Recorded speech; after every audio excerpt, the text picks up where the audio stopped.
Iespējams, ka lielākais tavas attīstības un izaugsmes šķērslis nav nekas cits kā tava attieksme. Vienaldzība.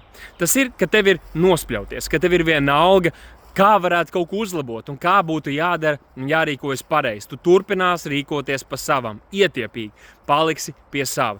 Varbūt, kad kāds tev ir teicis, kā tev būtu jābrauc, lai būtu labāks autovadītājs, vai kā tev būtu jārīkojas, lai būtu labāks vīrs, vai labāks tēvs, vai darbinieks, vai students, vai darba devējs, uzņēmējs, bet tu negrasies neko mainīt, un šī attieksme tevi ierobežo, tā apstādina tavu izaugsmu un iespēju attīstīties.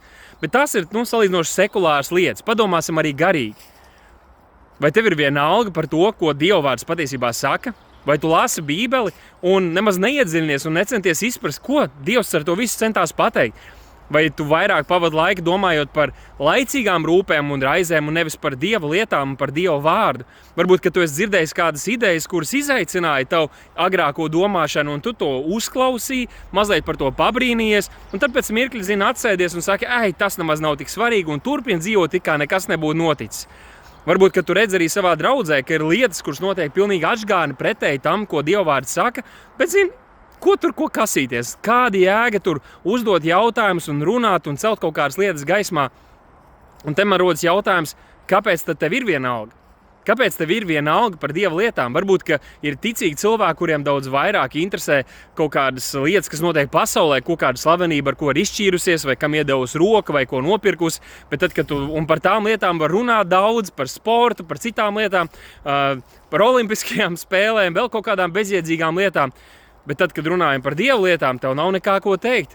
Bībele saka, ka, lai Kristus vārds bagātīgi mājo mūsos, un vajadzētu taču būt tā, ka, ja mēs esam Dieva cilvēki, tad Dieva vārds mājo mūsos, un tad, kad mēs sanākam kopā, ka mums ir ko teikt, ka mums ir ko esam pārdomājuši, par ko esam lūguši, ko esam meklējuši un ko esam pētījuši, lai mēs vairāk izprastu to kungu un varētu arī iedrošināt un pamācīt citus.